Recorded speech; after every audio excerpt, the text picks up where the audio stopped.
Explore resilience and rebuilding through real-life lessons from Beyond Alone and Resilient by Design. Welcome to this episode of Built by the Journey, where awareness is essential, milestones matter, and detours count. I'm your host, Chris Laible. Today, we will explore Beyond the Build.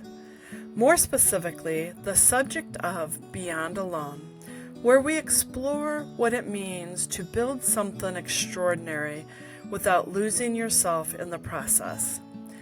While visiting about Beyond the Build, we'll pull from the pages of my book, Beyond Alone, Finding Your People, Protecting Your Peace, and Thriving in Business, to uncover the emotional side of entrepreneurship.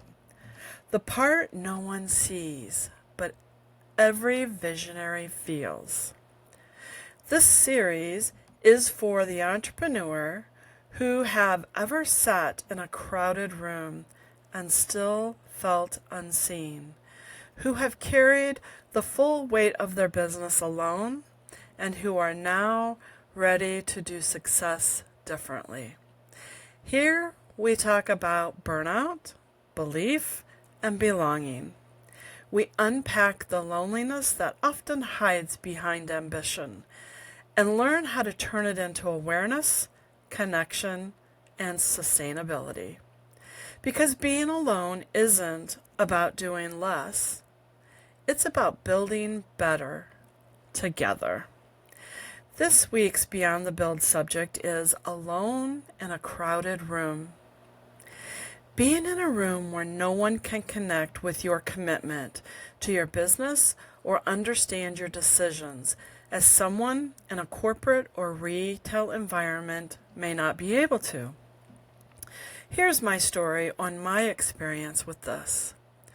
It was December 23rd of 2003.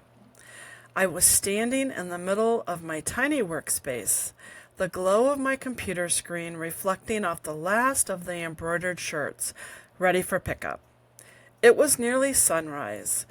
Through the night, still pressed itself against the windows like a heavy curtain. I was fueled by caffeine and determination.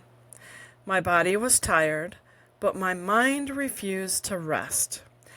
I had taken on too much, said yes too many times, and convinced myself that saying yes was the sign of success. Every order, every last-minute request, every holiday deadline felt like proof that I was doing something right. So I worked through the night. No music, no noise, just the rhythm hum of the embroidery machine, closing out the season. I set timers for micro naps, fueled myself with coffee, and pushed through until the last shirt was stitched, folded, and boxed.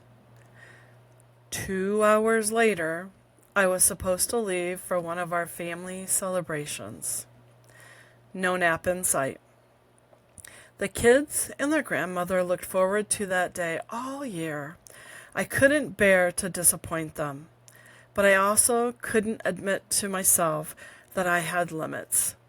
Admitting I was tired felt like admitting I wasn't capable. So I pushed harder. Looking back, I can say this. That was the year I learned what overextension feels like in both body and soul. It was also the year I promised myself I'd never again blur the line between commitment and self-sacrifice.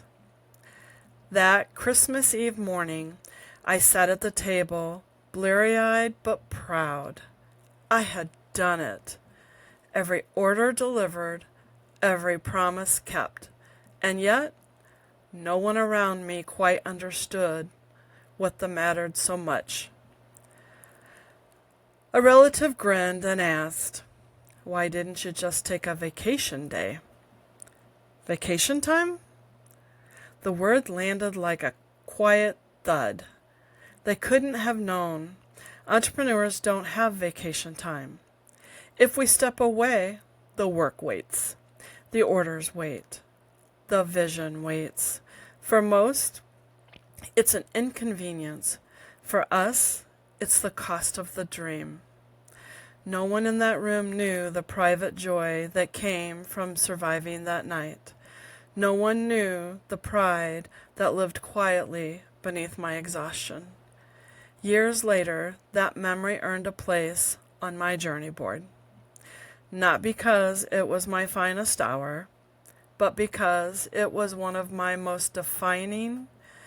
I created an image for that season, me in that small cluttered room surrounded by the evidence of both growth and overwhelmed. It reminds me that pride doesn't always look polished. Sometimes it's weary. Sometimes it's lonely. Sometimes it's standing in a crowded room of your own making, realizing that success can isolate you just as much as it can elevate you. That image doesn't just remind me of what I built. It reminds me of who I was becoming. It's my proof that even when no one else understood the sacrifice, I did. And that understanding still fuels the woman and the entrepreneur I am today. As you move through the rest of your week, remember that building your business isn't just about showing up for others. It's about showing up for yourself too. The foundation you're standing on is only as strong as the care you give it. So before we go, ask yourself, what did you do for yourself today to stay in option? When you protect your energy, you preserve your ability to remind the world you're still here.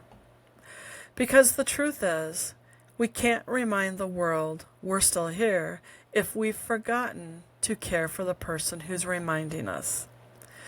You're not meant to do this alone. Keep showing up, keep believing, keep becoming. You're not just building a business, you're building a life that's beyond alone. If today's episode resonated with you, consider sharing with a friend. If you're new here, I would love for you to hit the subscribe button so that you get notifications when the next episodes of Built by the Journey is released. Thank you for being here. Until next time, keep awareness and connection.